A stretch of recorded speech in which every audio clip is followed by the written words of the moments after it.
Welcome to the Queen Divas, Queens of Fitness podcast.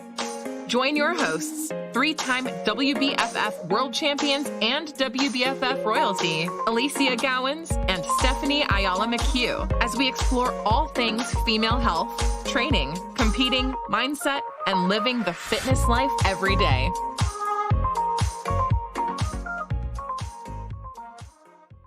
Good afternoon, everybody, and welcome back to another episode of the Queen Divas podcast, which this time I've remembered to hit record on.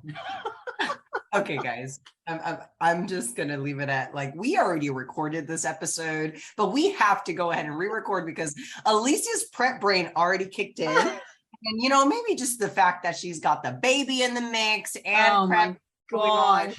She did not hit record last time. No.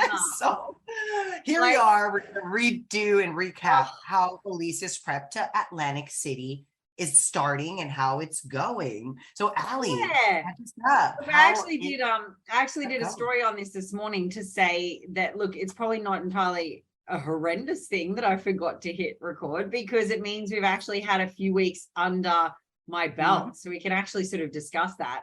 And I guess, you know, one of the biggest things that we talked about first time, take one of this, was the fact that it looks so different, right? So there is nothing at all about this prep that looks anything like any of my other preps. And I kind of like that in one way, because it's a challenge and it's 100% stretching me on so many levels. So there's, you know, some really big positives coming out of it. But it's also, I'm learning a lot. There's so much that I had to factor into and approach things from a very different level because I'm post cesarean, which I had never been before, and postpartum post cesarean with, you know, a situation where I couldn't even start training until 7 weeks after he was born. Then when I started training, it wasn't even like I could go straight into it or straight into how I would have previously, you know, been lifting. I literally had to do rehabilitation-based training. I've still been doing it up until this week. Well, okay, so guys, just to recap, because on the last episode when I thought we were recording, I told Ali, I'm like, oh my gosh, I'm going to freaking chop your head off. That was such a good episode. But I get it. Like I should have recognized too that she didn't record. So it's a little two-end street here. But at the same time, we recapped on Worlds a little bit on how she had actually managed through traveling across the globe and still kind of trying to do what she could amongst, you know, the day-to-day activities, as well as, you know, events that we had with the WBFF. And she was still active, although she wasn't cleared for her to train. So this is actually one of the questions I had on the last episode, but now it's a little different, because before I asked her how she was able to, you know, obviously navigate herself through that. But now it's like, how do you feel as a newbie again? Because I know that's how you feel, right? Like having to re-enter soreness and having to, you know, just reestablish, right? Like the beginning entry phases that normally, like the DOMs, we've talked about that in the past, but also just recovery and strategic scheduling, because I'm curious with the baby, like how are you even able to and manage your meals, your training? This is probably the biggest question for everybody, right? Yeah. And look, this is probably one of the biggest things that is really different for me, is that, you know, look, for anyone that follows me would have seen that my daughter turned 10 literally on Wednesday. So, you know, my baby was not much of a baby. And, you know, for the years that I have been, so I've been a pro in the WBFF for 10 years next April. So I'm just shy of a decade, right? I've been doing this a very long time. But all of my years as a crowned athlete, and, you know, I've got 5 crowns, so 2 international titles, 3 world titles. Those have all been gained over the last, you know, 5 years, 6 years. And in those 6 years, you know, you've got to remember, Calla was at a decent age, right? So she was well established in a routine, well established in a ritual. You know, I literally have her 70% of the time. Her father has her 30. So I have times where I'm completely free, but it's all super manageable. So I was able to do things before she was awake, or when she wasn't with me. And I never had to really factor into or manage this completely dependent entity, right? So my whole prep and training regime now looks so different. Like, I've juggled it as a mother, you know, in the WBFF land. For anyone that isn't aware, I actually competed when Calla was 6 months old.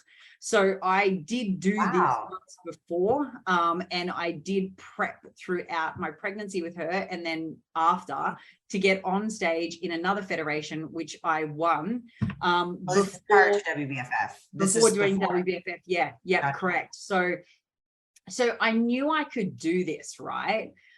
But it does look very different because it's been done before, but you didn't have the actual C-section. Correct. So now you have to deal with the recovery of a surgery. Yes, correct. Not just so this is what I'm just coming to, is that all of the preps I've done that have been at a very successful high level in the WBFF, I've done without having to manage these variables. So this is all a new mix for me. But even when we break it back and look at the fact that I have done a prep through pregnancy, post-pregnancy, to a stage where I've won, it looked different because it was a natural birth. So what I mean by that is, after I had her, I was back in the gym within 2 weeks. I was doing my pelvic floor, and I had some abdominal separation. Which is normal. Which is normal for someone that, is able to give, birth normal. But it meant I had 5.5 months under the bar, so to speak, to get ready for my show, right? Okay, so you did a 5 month or 5.5 month prep. Yeah. Whereas now, because of the surgery, cutting 7 layers, and then the rehab that's required after, you don't get cleared until 6 weeks post. Then though, this is the thing that's, I don't think a lot of women are aware of. Between 6 weeks post and 12 weeks post, which I still have another 2 weeks to go on, your uterus is still healing internally.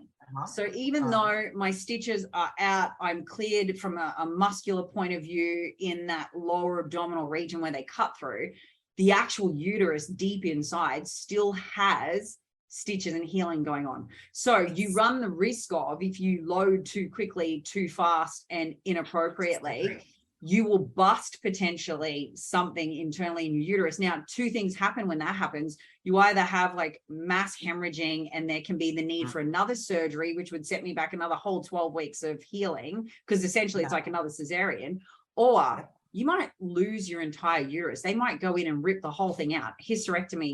I've heard of these stories. It actually happens. Yes, it has happened. I've heard of the freaky stories, honestly. Yeah. But it's coming from post-birth. And I think that the women that are just trying to quickly get back into training are neglecting these things because they want to physically, look a certain way. And Allie's really a great example here, that she wasn't going to mess up her prep. That's coming into the next, let's say, now we're 12 weeks out, but at the time that we were at Worlds, she was still like 16 weeks out or so, right? Yeah, from actual show. And she was still like super, super careful, very cautious. She wasn't in the gym trying to like exert, obviously some heavy weight. She was doing body weight, y'all. Like, she was actually trying to just manage her body weight. So for all of those, that's exactly what it looked like. Like, right the day before I flew out for Vegas for Worlds, I got the clearance because we had the internal examination where they test your pelvic floor. And we talked about this, Steph, where your pelvic floor is ranked like it's an elevator. It goes from the bottom floor up to level 5 and back down. So it's ranked out of 5, right? Pre-pregnancy, I had everything tested. So internally, under load, standing under functional pressure, I had it all tested. I was at a 4.5 out of 5. So that's really quite strong. I was coming down that, so the pelvic floor muscle is strong. Stuck up. So they might go up the levels and then they get stuck and their pelvic floor doesn't fully relax. Well, mine was able to go 4.5 floors up and fully relax, which was great. That's a really strong pelvic floor, especially for a woman who's already had kids, has a history of, seriously. You train your core, Allie. It's not like you're not you're not neglecting training your core, which is not at all. Not at all. Our issue, let me just touch base on this real quick, because so many of society, the whole world has so many issues, back issues, hip issues, knee issues. And guys, this actually comes down to your pelvic floor muscles, no matter who you are, whether you're female or male, it really comes down to your core bracing. If you don't have any core strength, you're really not going to help all these other lacking or and there can be serious implications for you as a female if you let this slide, or if you don't look after this leading into and out of a pregnancy in particular. Like I'm talking prolapses, all sorts of really horrendous stuff, right? So what's your training looking like, Ali? Because I'm curious. I know at the beginning you were still doing body weight, you had a slowly transition to light weights. And now what is it? For everyone listening, like the day before I left for Worlds, I got the clearance that everything, externally and muscular superficially was good. We then did the internal examination, and I went from a 4.5 out of 5 before pregnancy. At 20 weeks pregnant, they tested me again. I was 4 out of 5. So I dropped just 0.5. And then afterwards, they tested me again 6 weeks postpartum when I got the clearance, and I was 4 out of 5 still on my left side. But where the baby had been sitting predominantly all on my right, he'd been crushing a bit of a nerve, she thinks, and the pelvic floor there has become a little bit lazy. So it's only 3.5 out of 5, right? So you have some imbalances as you come So I got this clearance, but got told there's an imbalance and I need to start working on that. So that's part of my rehab and part of my priming work before my lifts right now. So we'll go into that. That was your right side, right? Your right side. All on my right side. So he must have just been crushing it, right? And then one of the things that, has popped up for me in prep so far has been this hemitendon that started to get an aggravation. And the interesting thing is what we've now identified this week is it's actually linked to this right quadrant that is a little bit laxed on my lower abdominal, in my TVA and on my pelvic floor. So that actually means that the back of that leg, that whole hemi, is recruiting not more. Going to fire up properly, right? It's gonna be like correct. It's gonna be like a little lagging rather than your other side. Guys, her touching base on this is like huge, because I find this is obviously postpartum, but across the board for anyone that is having any imbalances, if you don't actually try to pinpoint or try to figure out what are the imbalances from left to right, you're really never going to fully be able to improve these areas actually with good symmetry. So again, there's no one symmetrical 100% unless like you're like maybe some god or Greek god or something, but I don't know anyone. I don't know anyone that I know on the top of my head that is extremely symmetrical. So what she's addressing is actually what she's going to have to work on throughout the prep, so that maybe some compound movements aren't actually loaded 100%, but rather her actually working through these imbalances to make the left to right just as equally dominant, because her right side is now suffering from not being able to activate and actually causing her some issues on the right side. Squashing it. And so her right glute, her right hamstring, her right quad, her right calf, everything down the right side of her limb, most likely from the hip down, is going to be affected. So it's interesting because a lot of it's in my sling. So when we're looking at this not recruiting properly on this right side, my left glute there, therefore is a little weaker. And then the opposite. It's going asymmetry. So it's actually going opposite. Sling. So it's the opposite. It's super interesting. Exactly. But it's really evident when I do a few things unilaterally, you can see. So it's not down your right leg. It's actually causing you some imbalances going into the posterior side of your opposite. Coming literally from that lower quadrant in my core / pelvic floor and its recruitment. So, and then that has an impact upon, the actual full core. My ab plate is coming in really well. I've only got like one small part of my finger separation now in between above and below the belly button, which is fantastic, above average. And that doming that comes through, which is you want to avoid, that only happens as I start to fatigue, which again happens because that lower right quadrant is a little weak. So it's really interesting. It's a fine line at the moment, bringing up reps and volume and, you know, what load I put on it at a fatigue point, because what we're trying to do is stretch the fatigue point out further and further, not just smash with load and take me somewhere before I'm ready to get there, right? So I'm earning 100%. The right to progressively load. I'm not just progressively loading for the sake of it. My body is... You guys hear her? Okay, she said she's earning the right to progressively load. If I could just put that in a statement, a caption. So many try to get ahead at loading because yes, that's what we preach. We preach about progressive overload, but and I think, you know, load is necessary, but we know... Yeah, we know that strength is required, and we know that lifting a heavier load is 100% going to be giving us the gains we want, right?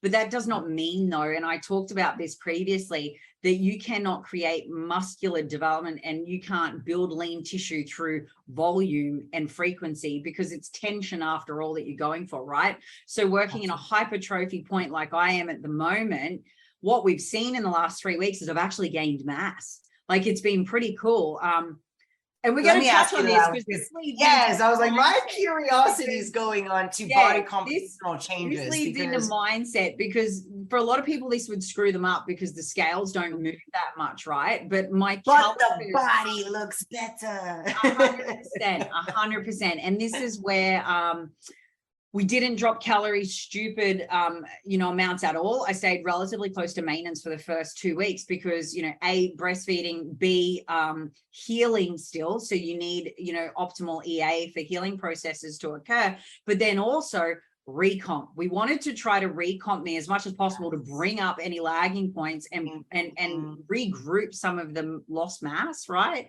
So it's looked really different because for me, cuts have looked one way. I've always been down, around, and it's just down. I build in my off season. I stay super tidy. I'm always like 8 to 10 weeks from a stage max. And then it's like a 20-week taper with diet breaks, and it's just down. It's pretty smooth sailing. I never once question, will I be ready? You know, I never look at myself and think I've got like heaps to lose. Like, I know how good I sit all year. So strategy looks a little bit more linear rather than right now. You're at the moment it's like this. It's like this like nice heart rate. Okay, let's look at the algorithm of a heart reading, right? Like it goes up, down, and it occurs. So it's all over the shop, but at the same time, it's not all over the shop, not tracking with, you know, logic variables. There's logic progression here, you know, and so to recap back on the fact that I got this clearance in the, you know, the pelvic floor was doing its thing and I'm fine on that and I'm fine on the abs. We couldn't still then go straight into training as per normal because, as I said, the uterus continues to heal from postpartum week 6 to 12, right? So I had to continue to strengthen the core, bringing that, you know, separation by in. not heavy loading though. Exactly. By actual adding tension, right? Body weight and tempo, tension. And very specific exercises as part of my daily rehab, which believe it or not, it's crunches. So we used to get told even 10 years ago with Calla, that was the last thing you should do. I'm so shocked you just said that now. Like honestly, they used to say that it would make the separation worse, right? But new research has found it's actually crunches that draw your corset across and in. So ironically, I'm now doing the one thing I used to avoid 10 years ago because we believed that to not be good for you. It is now research and evidence back shown it's the one thing I should be doing. So I'm doing daily. Okay, hold up. Because I feel like everyone that's listening is probably on the same. What up, girl? Hold on that real quick. Because what you just said, and these are things that maybe all of us have believed, because that's me included. Yeah, I'm exactly. Like, you just say crunches is what you're doing. Because crunches is known to separate the ab wall, quote unquote. Well, yes, exactly. Everyone believed that to be the case, but no, now new research has found it's not in fact the case. So since 6 weeks, what I've been doing every single day twice a day is 10 crunches. And I'm not talking hands behind the heads. I'm talking like the full. That's what I was going to ask next. Like, how are you performing the crunches? Hands on legs, reaching up over the knee. So sliding up. Got it. So more of a Pilates based crunch. More of a C-spine flexion. Correct. Of the Correct. spine, right? Yep. Okay. So, you know, literally laddering it up one thing at a time. So 10 of those and then 10 diagonal. Now, the interesting thing is, again, with the sling, you notice the difference in my diagonal on that weaker side. So in fact, you would be thinking it would be my right side, but it's not. It's my left hand across that actually shows the weakness in the recruitment of the lower right quadrant. So I do a few more reps on that one than I do the other. I've then got a couple of Pilates based movements with a ball where I'm actually doing crunch based, like a reverse crunch, where I'm actually rolling vertebrae at a time back and then vertebrae at a time up in a really controlled manner. So that's a progression from the crunches alone. I started out crunches alone. Now we've progressed with some of these Pilates movements. And these are the only core work that I'm able to do at the moment. I cannot do anything else. There is, you know, normally I would be smashing the hanging leg raises and GHD side crunches and planks and all these things. And I can't do any of them at the moment. I'm literally everything is on your back. Everything is obviously mat related. Pelvic floor focus. So I think first and foremost about pelvic floor, and then corset, you know, TVA and corset, and then execution of crunch, right? So these are the things that are super important for me before I even consider the loading side. So that's what the first week looked like. And the first week was literally just those exercises on the floor of my bedroom and the Vegas hotel room, because that's all I could do. There was nothing else, right? And I didn't actually start loading anything until I got home from Vegas. And by loading, let me explain this. The first week on this last episode, by the way. Yep. The first week, Stephanie. I did not lift anything heavier than George. So in the first week, which was as it should be. Yes, 7th week postpartum, I didn't lift anything over 5 kilos. But I did a shitload of volume and tension and tempo. So listen up, super slow, everyone, ladies. She didn't force herself, even with a prep like ahead of her or a deadline in front of her. Even though it's what I see is so many people rush into these preps and trying to load on the front end, right? Like, and just trying to pressure everything of prep on the first 5 weeks, 6 weeks, whatever. She's actually going on a slow, obviously, start, because that's what she had to do, right? Because she didn't go aggressive. She's actually going to be a little bit more on less aggressive, right? Like, she's going to be very slow to start to make sure she gains momentum, and that momentum then will let her know where she stands as far as progress rate. So notice how, because my next question to you is, besides the body compositional changes you've been able to make these last 4 weeks, where have you seen the scale versus body fat move? Because oh my God, massive. Key factor here. Hardly any movement on the scale. But y'all hear this? It's so cool too, because I was, you know, like, I'm known for my wheels on stage usually, right? Like, my legs and glutes are a strength of mine, and I lost size in them a little bit, not a whole lot, but a little bit. And especially then, you know, when you factor in that you're going in the last trimester, you literally, what is of access to you is far reduced, and you're lifting basic weights, you know, you're going more volume, you start getting really tired. There's, you know, sciatica, there's all these load issues. So you start, you know, training only like 4 days a week, and whether you like it or not, you do lose a fraction. Okay. And then you go in, for my instance, into a C-section where then I can't train at all for 7 weeks. It's 7 weeks off. That's the longest I've ever not trained in my entire adult life. It's a hectic, right?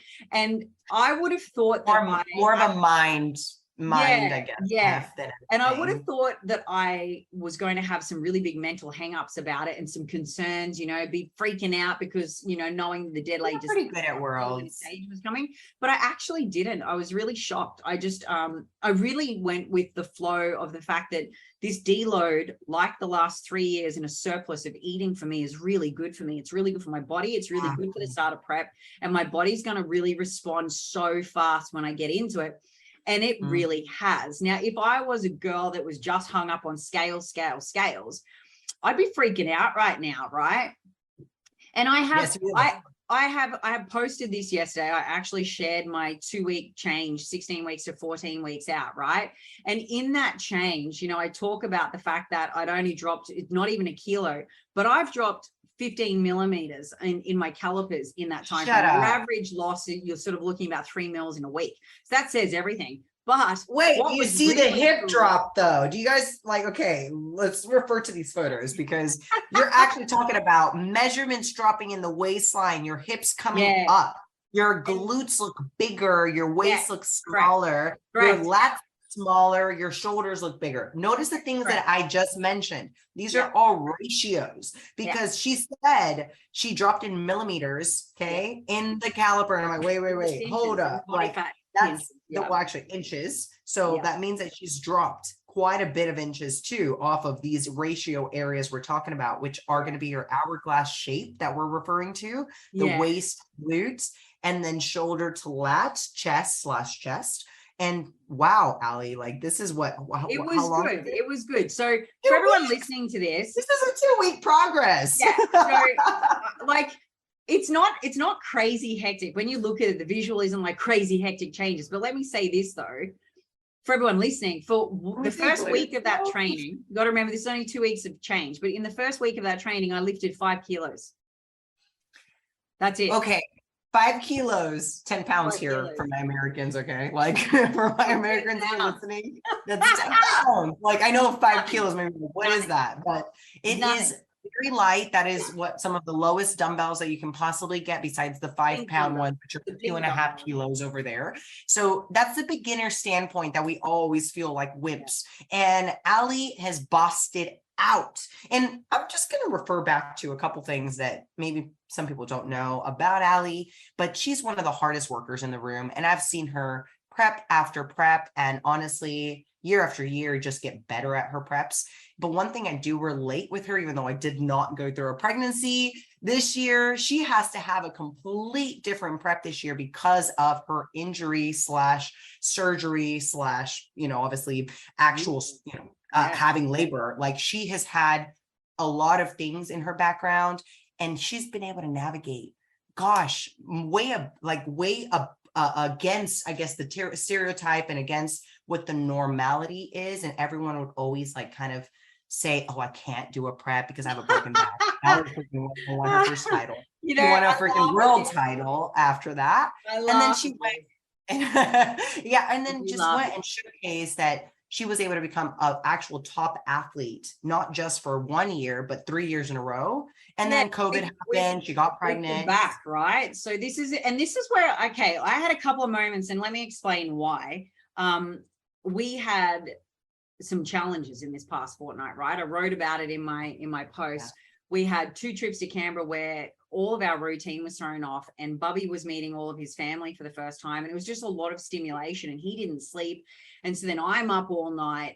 There were a couple of really big disrupted days and that significantly impacts not only your recovery, your energy and your lift capacity, but your mood, whether you like it or not, it does. And so for me, I had these moments where then I'm like, holy shit, you know what? Like these things just happen. And I'm a very resilient mind. I'm a very flexible mind. So I don't get attached to anything looking a specific way. I'm very moldable.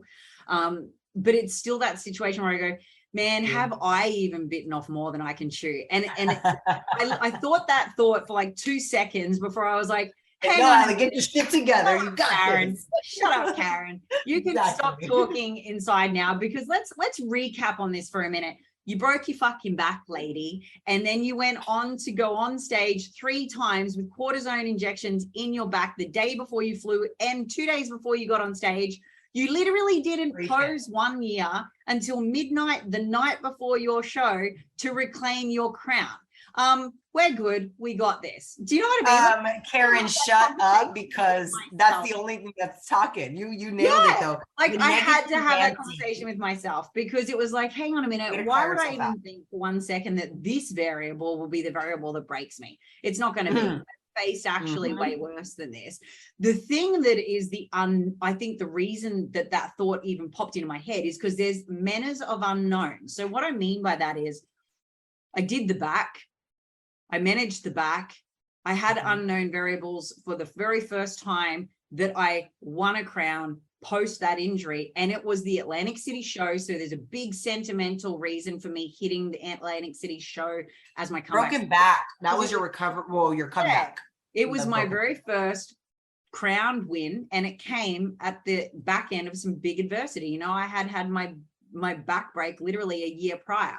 So for me, it's a full break. I don't think people get this. Like like your back breaking is not. It's probably the hardest thing to come back from. And she made that as a comeback story. You know, and especially when people are telling you you're going to need surgery, you'll never be able to lift again. I mean, rubbish. I went on to do a powerlifting comp. People, you know, I think if you let someone's conversation dictate where your thoughts go, then yes, you will actually buy into what you're being told. If you, however, choose to find whatever means necessary to achieve what it is that you believe to be possible, then that's exactly what you will achieve. So, I think your thoughts are the things that alone will govern the direction you go in and how far you actually go.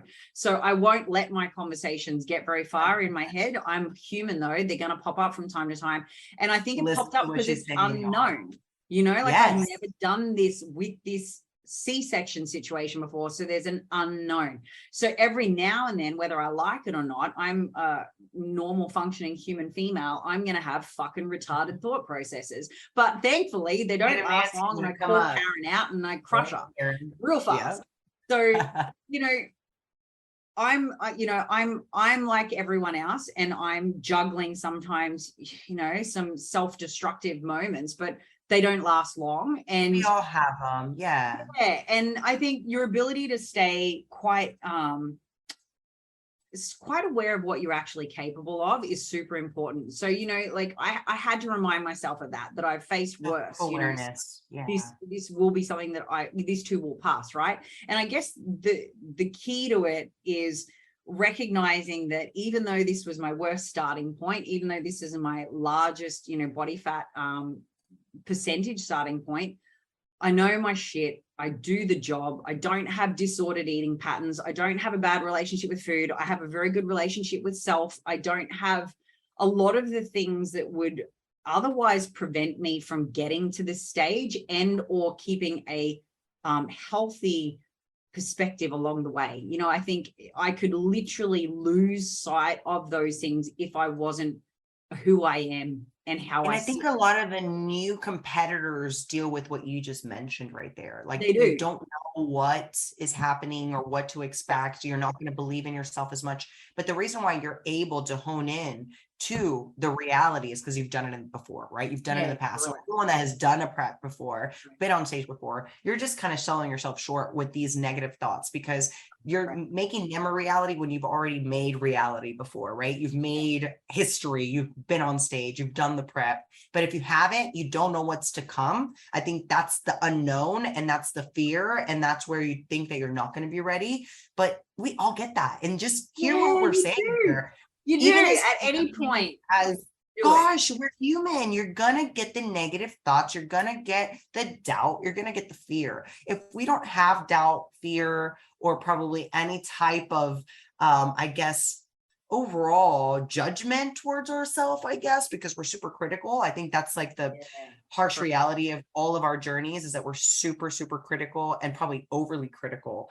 And that's when we stop and we limit ourselves to actually doing maybe the actual show. So you know how many people I've seen actually drop out of the show that I'm like, what the fuck is wrong with you? Like you are literally the best person I have on the team right now. And I'm just being honest, right? Like, and they're dropping out because they don't believe in themselves. It's also a situation where you're like, have you seen Ali? She hasn't dropped out. What's your Absolutely never. Never. No, actually what you just said though, like, okay, great example. Anyone prior in history that has done what you're trying to achieve has done before. Why is it unachievable for you? Honestly, like why is somebody better than us? It means that we aren't willing to commit to that goal and go that far. Absolutely. So we have to really look in and cut the Karen out, cut the freaking Nancy out. call negative Nancy like Karen is what I guess the new saying is, but I've always called her Nancy in my day. Nancy, negative Nancy. Yes, Nancy was who I used to call her because she was negative Nancy. Like, again, like for me growing up was always cut off negative Nancy. Like she ain't part of your life. But recently Karen's taken over, and she's like the name for the negativity. Yeah, exactly. Or the, trying to cause problems. And there's always going to be that old self or negative self that's going to try to limit you, cause problems, create some type of fear. And we have to always break through. Ali mentioned it multiple times. She cut herself off. She actually, it literally lasted 5 minutes, I reckon. And then I was like, hang on a minute, shut the fuck up. And it also was shut the fuck up. Yes. I also removed myself from anything that might have otherwise feel that way. A thought process. So like I don't have attachments to scales and numbers. So I weigh myself daily for the average over the week, only when I'm in the pointy end of prep. I don't do it at any other point in time. And I don't actually even have my clients do it because a lot of them I was like, can I say though, Ali? That may be they're not in the right headspace for it. So I don't let a lot lot of them because it gets into their head. Realistically, we should be able to do it, and we should be able to use it as a data point. We should, but you are advanced. Anyone that's more advanced in maybe their fitness journey, it's a data point. But for a new person or someone that's just starting their journey, it owns them. So they're not something I recommend. So I just made sure that I didn't jump on it that morning. Not that I thought it would even affect me, but I thought just in case, I just took away everything that could potentially be a thing. And then literally the one thing I did was Christos, you are taking the shift tonight. I'm actually going to get a decent night's sleep because I think I need a nap. I feel like I'm that toddler that is literally having a tantrum because I'm overtired. So Karen's had a little fucking front run on the stage for 5 minutes. Alicia hasn't sleep. So Alicia put herself to bed. She got a decent 9 hours sleep. I woke up and I dropped on the scales. I lifted like a boss in the session that I had because I was actually starting to load in that second week. And everything was great. And I've just felt great ever since. So, that thought process lasted for 5 minutes, a decade ago. But that was lack of sleep. Honestly, what you just said, 100%. Me just accepting it means I just needed a nap. Sleep, woman. A really long nap. Alicia needed some sleep. And anyone that's feeling like they're losing their shit, right? Like, you just feel like you just can't have life anymore. Yeah, honestly, what she said was right. Like, that means you need more sleep. You need to take a nap. You need to maybe get a little extra sleep in time or maybe take a day off. A little R&R time too sometimes. It's, giving back. So I guess on that whole, we're talking about the check-in and the progress that I'd had, that was literally in the 2 weeks, with the first week only being, body weight /5 kilos. And the second week, I was only starting to feel out a little bit of load. And I'm talking like really RP at like a 6 type shit. Maybe lucky if I even got to like what my normal 6 would be. I laugh in the best way. I'm not laughing. I just laugh. Yeah, it's, you know what I mean? So it's like, okay, so this was the other thing I did. I reminded myself that, hey, we've just had progress and I'm literally doing kindergarten shit compared to what I normally do. Amen. So wait till after the 12 weeks postpartum and we start actually being Alicia for 5 minutes. Right. Like imagine how much faster. Previous data. Yeah. Exactly. We can't refer to the old Alicia that lifted the same, 200 kilograms and, say, or 100 kilograms for certain things. And you're like, wait, I can't do that. Like I could barely lift 5 kilograms. So still what she just said is also very relevant because a lot of the times we refer back to what we used to be able to lift. If you're coming out of a surgery, a rehab, injury, you can't. And this was the same struggle that I had during prep. And I was just limited. I couldn't do certain lifts like squats and deadlifts or lunges at a heavy load because of my back and my foot. So I ended up having it. I didn't have no broken back, but I did have a stress fracture in the foot. So a lot of the things during prep that she's had to deal that are very different for her in other previous preps, same issues, not same, but very similar things that we had to navigate through our food as well as recovery. And notice how we're talking about food and recovery more than load and training, because it's about being strategic about this. You are right, because, as you saw in Vegas, I was super, vigilant, and I was hyper focused on what I was eating, and I was tracking the whole time. I was not under eating, and I was not in a high protein, moderate carb, focused on breastfeeding and healing still. What we have done, I've dropped calories by 100. That's it. That's all. The first 2 weeks. The first 2 weeks, we drop 100 calories. We've dropped by a total from, when I very first, from the 16-week out to now, of like 300 calories. That's it. Right.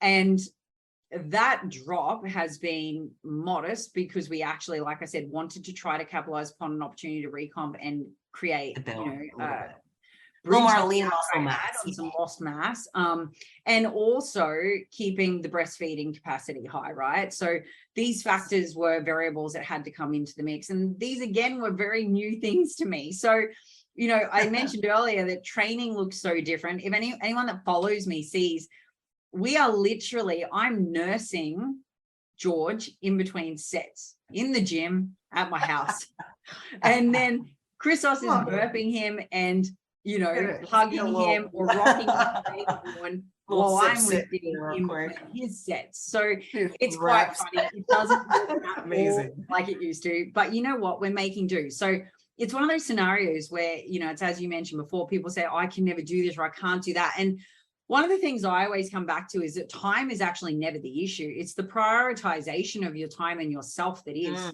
And so, everyone has the same time I've got. I'm still managing a full-time work schedule, multiple teams, international shows, travel, the newborn, and my prep. Does it look like it normally does? Hell no. I'm like emailing people at 2 and 3 a.m. in the witching hour in between burps and farts and nappy changes crying out. And then other days I'm like online at 9 o'clock at night, which I would never normally do. I normally have quite structured sort of timeframes, but you know what? It is what it is. I'm flexible, I'm fluid, I'm adaptable. Managing, what I've got available to me to tick my boxes and do all the things I need to do in the 24-hour window I have. So what have I done? Strategizing though, prioritized activities according to schedules that now fit for me, and also according to, the targets I have to hit every day. And any day where I'm feeling like I'm particularly tired or not necessarily motivated, I just literally break it back to, what are my daily habits? Tick those boxes. What are my daily targets? Tick those boxes. Done. Motivation or not, shit gets executed. Right. Amen. Guys, motivation is not going to always be there. And this applies to especially not now.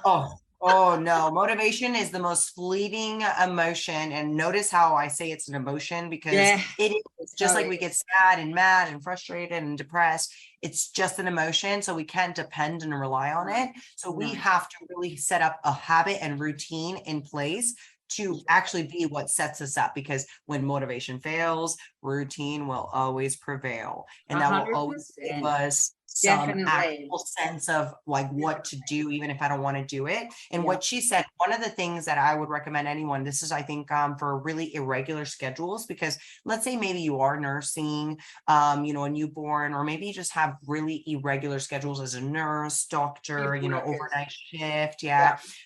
You want to have different days, and tell us about a couple of the days, but I'm just bringing up here how you have to have maybe more of something you would fall back on as your schedule or strategy for that day. If you have to sleep in versus, you actually have. If we liken this to shift workers, right? Because I feel like a shift worker. It's very, absolutely. It's very relatable. Don't laugh, but Christos and I call it our shifts. So it is a shift.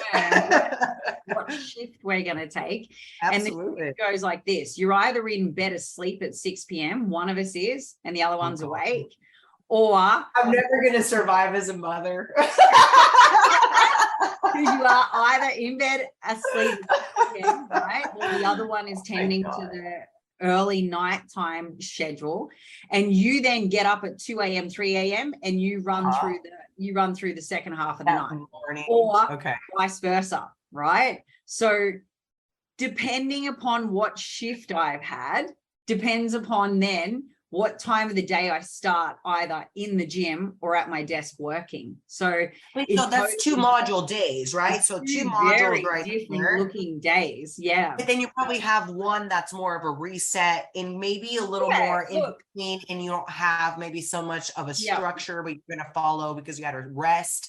But at the same time, all the things. So I do auto regulate, and if like I know that I've had a particularly crap sleep, even in my block of sleep, or I've had 2 broken blocks, meaning that he's gotten up and I've had to get up and then go back to sleep and then get back up again. And I'm feeling still particularly sore and it's quite a larger session, I'll just rest that day and I'll move my rest day. Like it's fine. It's not gonna hurt. It's the average total tonnage, volume, frequency total across the week. It doesn't matter if I miss a day here and pick it up over there, right? It doesn't matter. As long as in the course of the week I've nailed it. But it's actually more beneficial for me to rest on that day, so my recovery is better, than it is to try to push through. So auto regulation is a really big thing. And I think anyone listening to this, that applies no matter who you are and whether you're a shift worker, newborn parent or not. You've got to auto regulate. We're just busy with life, right? Yeah, exactly. Like having 2 separate days. 100%. Is kind of how we're explaining this, is like 2 separate module days. And how I say modules, meaning you might have 2 different wake up times and sleep times, eat times, workout times. So you actually structure around these days, and then have that 3rd day that's a little more flexible, that you're going to kind of have maybe a different sleep or wake, time. So your day might look different. Looking at it, so getting a bit geeked out here. We all love. If I know I'm doing my early morning shift, so if I know I go to sleep between 6 and 7 p.m. and I'm sleeping till 2, 3, and then I'm up at the 3 a.m., I know that I've gotten a massive dump of deep sleep, which is great for recovery. So then what I know to be true is I can hit my bigger load sessions and bigger outputs that day. If I have, though, less of the deep, because your deep you mainly get between 10 and 2 a.m. because I'm up then and then sleeping in the later part of the night. That's my big thinking days. They're my big critical thinking days. I'm really switched on, great for programming, great for client, great for interaction days. And that's the days where I'll do an upper body day only or a rest day, and I'm more hands-on, deep diving in my laptop. Love this, Ali. Yeah. So, yes, I do structure where I'm doing things around my shifts, because it's more about what I'm getting out of my recovery and my repair and my sleep. And notice how she's actually referring to deep REM sleep. And please refer back to one of our episodes about Queen of Sleep. All you have to look up is Queen of Sleep from our podcast episodes, and refer back to just understanding deep REM sleep and the importance of sleep. It's super, super crucial on recovery, the muscle, different phases, and just and the overall impact mood. Yeah.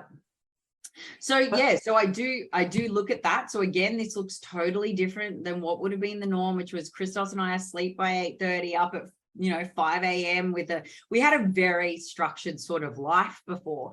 Not that we were married to it, we've always been quite flexible people, but this is requiring a whole nother level of flexibility. And shout out to him, he's been amazing. He has picked up and supported me so that I could still be high functioning for clients and our work and my prep, right? So he's pretty awesome like that. And I'm very, very lucky. So that makes my life a lot easier for sure. That is the one thing that I think I have a competitive advantage on most other women. If their partners don't do those things, then I'm one up on you, sister, and I'm sorry about it, but I'm not even traditional Ali though. It's just that traditional background, and actually Crystal's is super traditional when it comes down to culture. But and just thinking of it, he's actually probably one of the more traditional people I know. But he respects and loves Ali's career and knows what her sport and what she does to be successful. Yes. So he's very supportive on her dreams and everything that she wants to do. And and I think, largely too, and he'll probably agree with me, if he was ever to have this conversation with you or listen to this, my success is his success. So like, amen. Yes, absolutely. literally see his role and the value he's added to my journey as a success reward for him personally. So it's not like it's just for me, it's also a very rewarding thing for him to know that he's a backbone to that success. So 100%. He's a rock. Yeah, he is 100%. He is. And so we're very lucky to have it makes my life so much in our life, because we are able to be the women that we want to be, and obviously be our best. Yeah, and he's encouraging it, like, and he does dirty shit, mate, like that keeps me on track in the most, what he's like. He's an absolute stirrer. So anyone listening to this, he's the pestiest, biggest pest that you'll ever meet on the planet. He is a teaser. He's a chronic mischief maker. You don't meet. He is Loki personified, right? Like, I literally, shit you not, I get, my phone blows up with emojis and gifs with these little fats, kids and these big fat ladies. And he's like, you can't have a cappuccino today because you're too far from stage. And there's massive big rolls everywhere. And I'm like, oh my God. I'm like, no, sir. We'll be driving along, right? We're in the car and I'm in the back seat with Bubby, and I'll be feeding Bubby. And he'll be like, cappuccino. He'll go, what are you doing over there? And he'll point, and I'll look over, and it'll be some massive person at the set of lights. And it's his way of just having fun with the fact that I can't indulge and I can't do things, and I am meticulous and I am on track, but he's just taking the piss. And he knows you won't break though, Ali. If anyone that was because I'm gonna tell you, I see the same strategy from other people, other men that try to take this upon women, and it is horrible because they end up like sabotaging the girl and like making them feel worse. Whether he knows your skin, he knows you, he does it for fun, he does it to be faithful, and he knows so it's very different. He knows it's funny, and it does actually though sometimes make me go, yeah, you know what? I don't need salt on my food today. No, not to that point. But I'm like, I don't actually need that second cup of coffee and to factor that milk into my macros. I'm better off. Right. Because the milk does have macros, y'all. And as much as we think almond milk has no fat or is very low in fat, we're like, oh, it's carb free, fat free. And it's like, oh, wait, guys, it's still a macro. It's not. It's still got calories in it. So, look, he is fun in the journey, but he's also super supportive, which is great. And I think, some of the key things that I'm going to need over the next course of time for this prep to be successful is those periods of time where I am going to have to be training outside of the house with one of my specialist team, perhaps.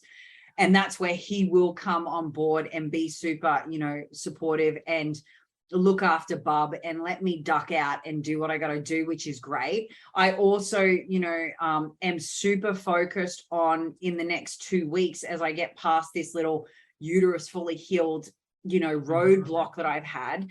I've got to start then the process of creating intensity again in my lifts, but intensity that is relative to the current point in time and my current capacity, not relevant to what I've done before, but relevant to y'all. No ego, just smart. Exactly. So removing that out and safely loading with what is now some foundational, starting points again, because I really have been rehabbing to get me to this basic starting point. And one of the things that, I have noticed, which was one of the reasons why I had that Karen moment, is that with the healing abdominal wall, you have this, and this is, unless you've been pregnant, you won't know what I'm talking about. But anyone listening to this that's been pregnant, had kids before, knows exactly what I'm talking about. In fact, some women will be listening to this going, shit, my kid's 20 and I still have it. But it's a thing. It's a thing. You literally have this like squishiness. It's like the abdominal fat that you have is like a very adipose tissue around the wall. Very soft. It's a very, so it's like a sponge. If you were to come in and put your fingers there, Steph, you'd be like, wow, that's soft, so soft. Like if it was body fat, right? Like adipose. Yeah. So you're just saying like a little layer of adipose? It's a post-pregnancy thing. And so, you know, look, continuing the work I'm doing and continuing to obviously lean out, it will improve. But it just means too that the visibility of my abs will be delayed. So again, because of the layer, right? Like we're talking about that layer and surface, just like fascia. We're referring to this as like a fascia layer. So I have to now mentally, but this is the thing. I know it. I know the logic. I know the fact that it's a physiological thing that I'm facing. But I also know imagine that it will come off and it will be okay. It's just, it's probably not going to be visible or a thing for me until right at the very end. So it's just being very conscious and aware of that, because normally I'd have abs sticking out at like, I don't know, 10 weeks out or something. But Ali, that actually kind of is very relevant for anyone that has very shallow tendons. Though, that's very true too. That's very true. Someone that maybe doesn't have a C-section or, you know, obviously maybe some type of surgery there or pregnancy, but has really shallow tendons and they have a little more fatty storage around the lower abdomen. A little bit more in the midsection. So more your pear-shaped physiques will this where it's they're wouldn't be into the last phases and last stages of prep. So it's that's like another thing. That was me for a long time. I couldn't get any abs until like the last few weeks of prep. And it's like, okay, finally you showed up. But I was like that at the start. At the start of my career, I was like that, and then built them over time. And it's been less of a thing for me for the last probably 5 years. So this is, but you have abs, because I can see your upper abs even like with even with body fat on me. Normally you can see them now, like in my off season you can still see the outline, the ab wall. You know, now it's just going to be slower to come back. However, you know, I was talking to my physio yesterday when we were going through one of my corrective Pilates sessions to fix that lower quadrant, and she was saying to me that, you know, I'm doing things at 10 weeks postpartum that she's got clients that are nearly a year post that aren't still aren't doing. And I'm doing a muscle memory. And that's what she said to me. She goes, you won't have any problems. And this is going to come in and you are going to literally find that you'll have visibility here way sooner than if you were the normal person. So that made me feel really comfortable too. But these are the things when we think about the mental sides of where this prep is different. Its starting point is different. The targets are different. My timeline is different. My variables are different in my home life, in my personal life, in my work structure. My schedule's different. And then to add to that mix, I've had this surgery. So this rehab element to what I'm doing is very different.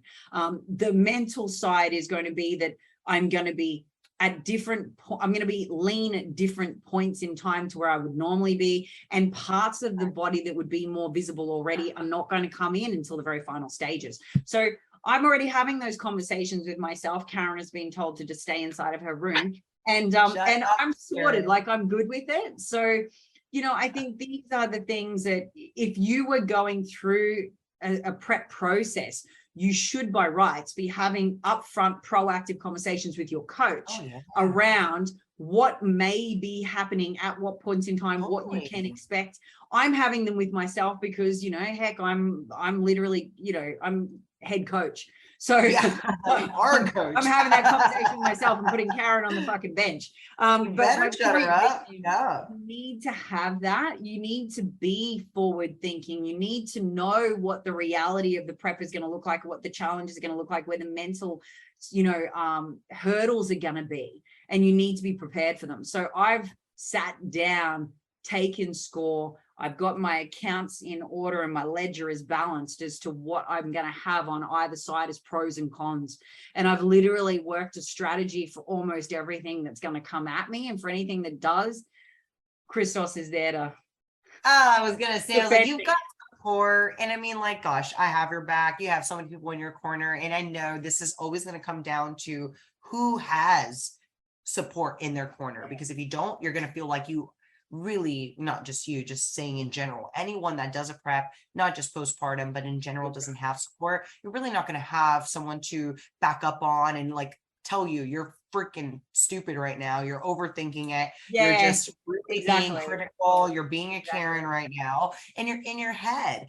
But when you have good support, you have good coaches, you ask yourself these questions, you have a strategy, in place and you aren't freaking out about numbers, just only numbers, because pictures speak louder than freaking numbers. And also too, how you feel, like 100%. The numbers, it's how you feel, like, because you'll notice when you're not being attached and defined by data only, you'll have a feel and a vibe. Like I'm not shitting you. I'm excited for my next check-in to get the calipers, because I think my movement's going to be quite high, because I'm noticing a pretty big drop, right? And I'm feeling the vibes when I wake up. I'm like, yeah, okay, great. When I go to bed at night, I'm flatter. I can feel my midsections tighter. I can see my waistline really starting to come in, my tapers coming. I can see my delts are starting to have some shape. I can see my tricep definition now when I'm just standing normally, which I had lost for a year and a half. Like, to see that delt come out. I've got the feels and I've got the sight, and I'm not, associating that with anything yet metrically this week. So I already know, stepping into my session with her on Tuesday, because she was ill this week, so we couldn't do the calipers, I'm going to have I'm going to throw it out there. I'm going to have a big drop. I reckon absolutely I will have a big drop. And I will have some measurements go up in my measurements on my legs. I was going to say body composition changes could be a drop in weight, but also an increase in measurements, or a drop in measurements, increase in weight, or no change in weight. So I understand. I predict the drop in calipers, drop in body fat, an increase in some measurements, perhaps primarily glutes and legs, maybe stagnancy in those measurements, because I will have dropped some body fat as I've created some lean mass. And then I think overall a slight drop on scales. I might surprise myself with the scale, though it might be higher than what I'm predicting, but I'm predicting a big move. Yeah, but what's the scale matter if you look and feel better? Yeah. Like I'm noticing it. I'm noticing it in my clothes too. Like I'm back in all of my pre-pregnancy workout gear. I'm technically only 500 grams now from my pre-pregnancy starting point. But let me caveat this. My pre-pregnancy starting point was post a year of IVF, and my composition had already drastically changed in order to fall pregnant. So that was much higher body fat position, and I dropped a little bit of mass. So it's not necessarily super relevant to look at my pre-pregnancy starting point, because it's not actually relevant to my point in prep to stage. But it is just nice to know that I'm almost back there, But with body compositional changes, kind of what you're referring to here, it's not so much again about the drop, but you are going to have an upcoming drop. So I want to touch base on just really quickly how some people get so discouraged on the, let's say, those 4-week progress rate, and they're just stuck on the same weight, but the measurements are changing, the pictures are looking better, just like yours were. Body fat, and you might be dropping body fat. Yeah, you might be getting a little more mass back on your body. So the weight numbers are going to stay stagnant, but then you're going to have that whoosh effect and have that drop. And like Ali said, she's already anticipating it because she's seeing and feeling the changes. And she already knows that 4-week accumulation is now happening in the metrics now. But understand that she waited and didn't just do any drastic changes in those 4 weeks. Drop calories or increase cardio. She really just allowed her body to change on its own through body composition, right? So just applying that absolute level of consistency and adherence. The adherence over time is where this stuff actually starts to really work, right? Yeah, absolutely. And for everyone listening, this is something super interesting, which might shock people, but I have literally eaten the exact same thing for all of my meals. It doesn't shock me, but I'm sure it shocks other people. So this is for all the people out there that want to be everyone. All this she crazy eats the same thing every day. Let me caveat this and say this. My shit is optimized for micronutrients. There is not a single micronutrient at the moment that I'm shortfalling in. I have diversity in my food sources with a lot of color. Okay. So it is not a need for me to have diversity week to week, because I have a lot of diversity across the scope of what I'm eating in my one given day. But I've been eating the exact same shit for 3.5 months.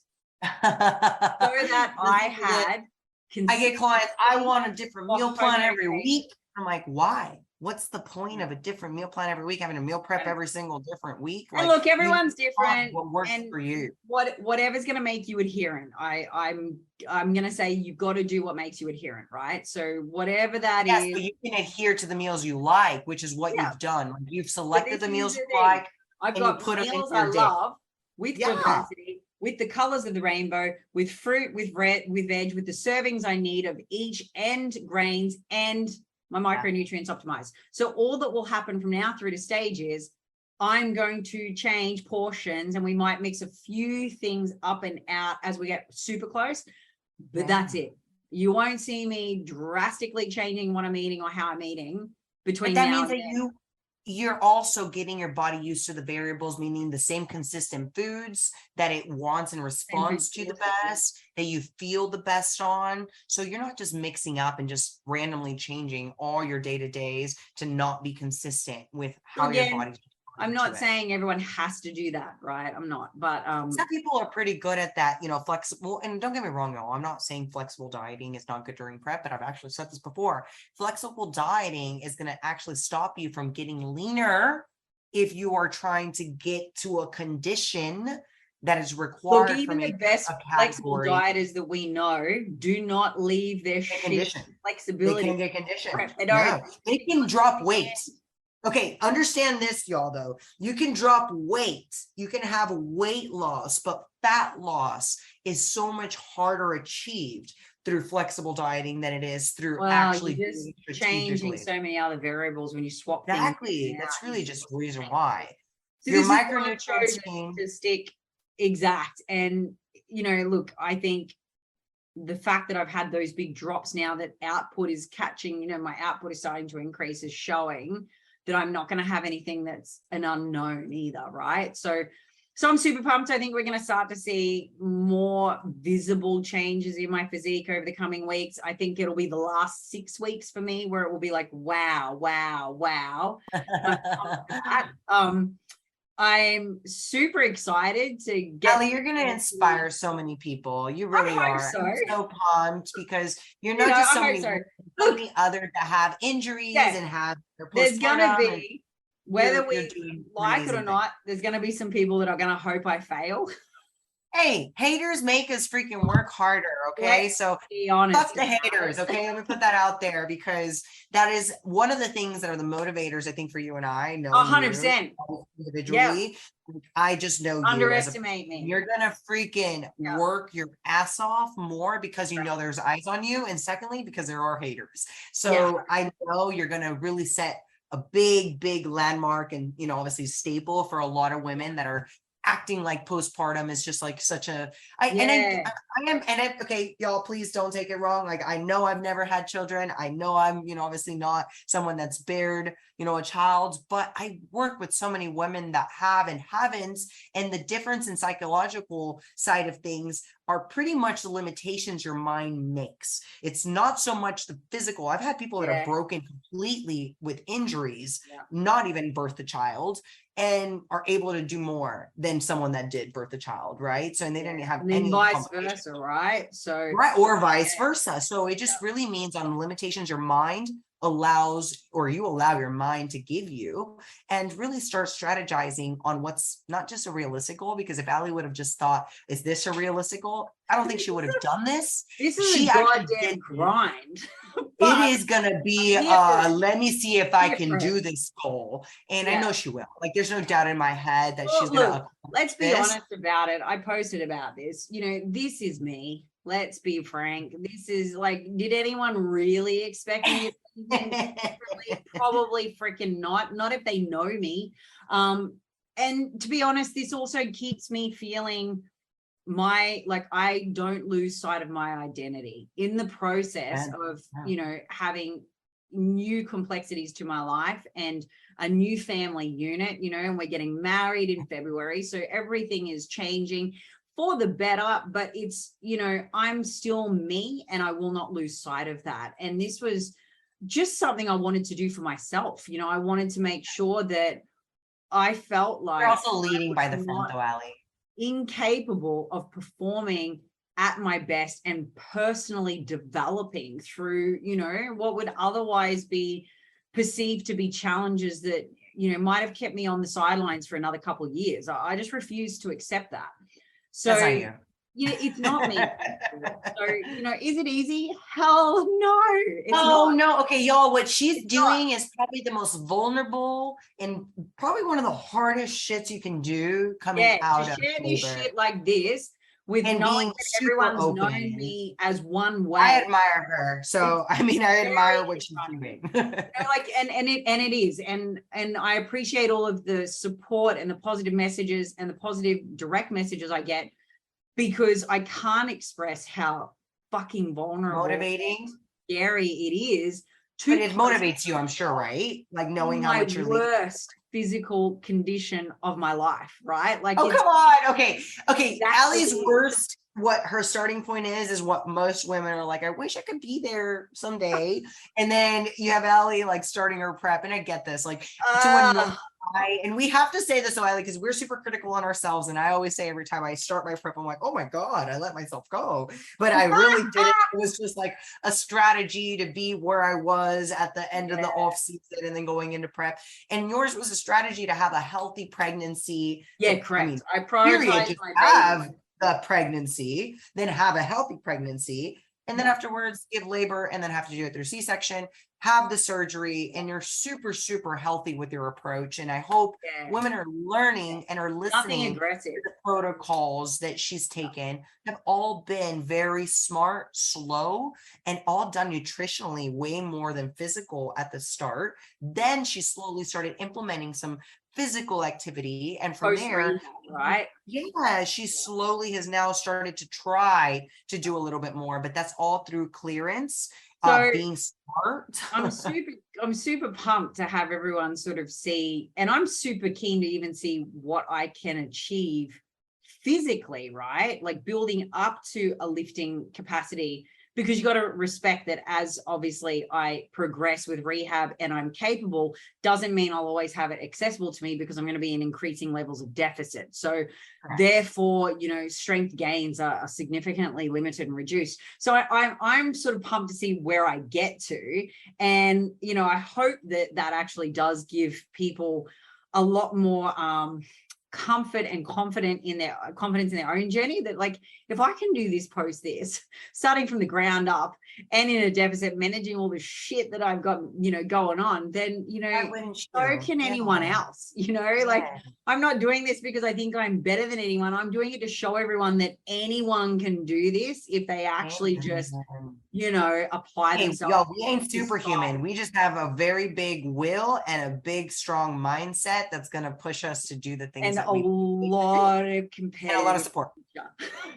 Yeah, that too. A lot of competitive nature, good support. And then obviously we set ourselves out to do the things and don't just wish them. We actually take action to do and them. You know, I'm super pumped to actually get on stage beside several of my clients. I'm actually currently that's such a good feeling. The ladies to get on stage with me, and I can't wait. Can you imagine the party I'm going to have backstage is going to be off the... Allie, I'm going to be the one like, in the back. Okay, I'm being serious. I'm a vibe backstage normally. This is going to be next level. It's going to be like... Oh, Allie, I cannot wait. Okay, y'all. I'm just really, really already envisioning the stage, but Atlantic City is just a different type of vibe. I mean, we really it's awesome. I love it.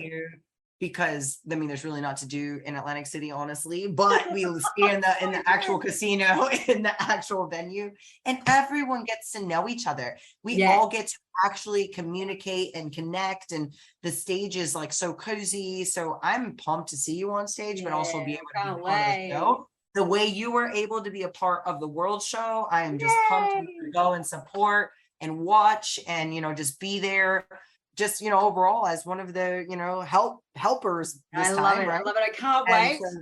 I cannot wait. I cannot wait. December 3rd, right? Am I right about the date? December 3rd, right? We're heading over. All of our flights, everything's booked, everything's organized. We're heading over to the Bahamas on the 21st of November. I will do what I always do, which is a little week there. And then we are heading straight to Atlantic City.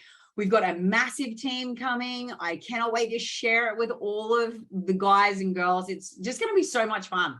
And it's always a blast. so sentimental to me because it was my very first crown. It was your first crown.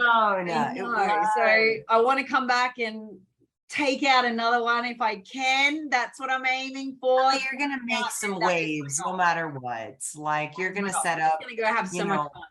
And you know, I'm gonna really enjoy meeting a whole bunch of new people. You know, a lot of the new athletes coming through that I haven't had the pleasure, that they have not had the pleasure of being backstage with me yet. Let's face it. Some of them got tasted at Worlds, I think, at the makeup room, but for if you haven't had the land down under flavor from Ellie, you're gonna be getting that flavor.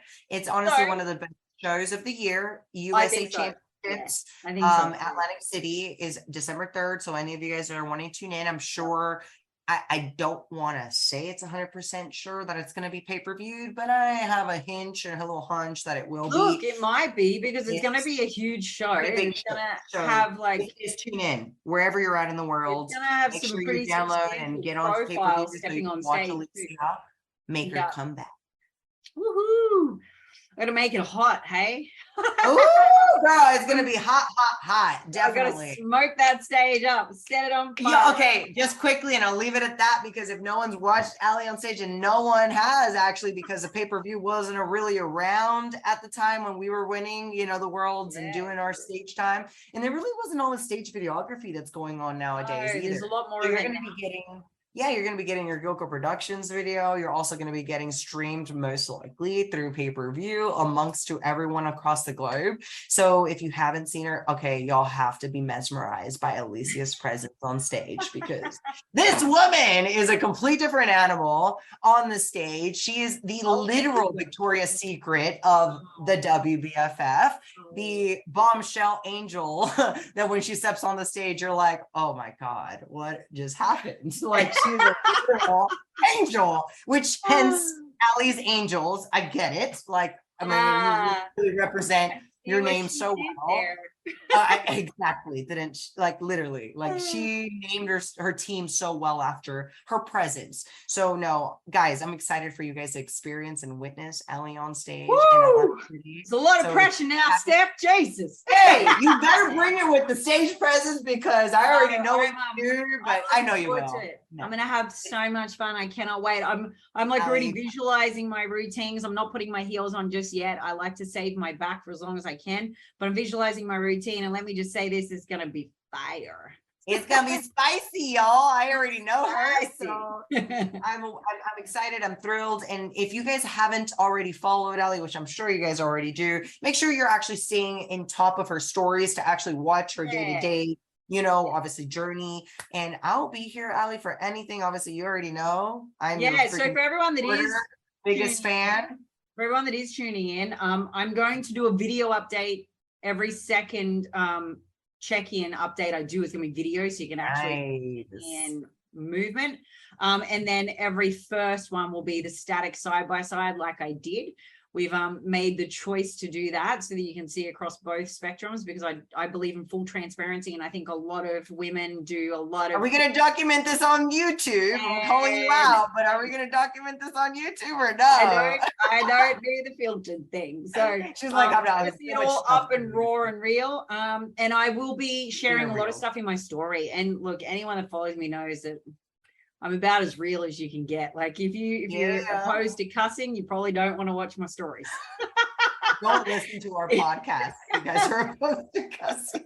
But otherwise, if you like some fun and shenanigans, dial in because there's going to be plenty of it. And I think there's going to be some funny moments in this prep. Don't you worry about that.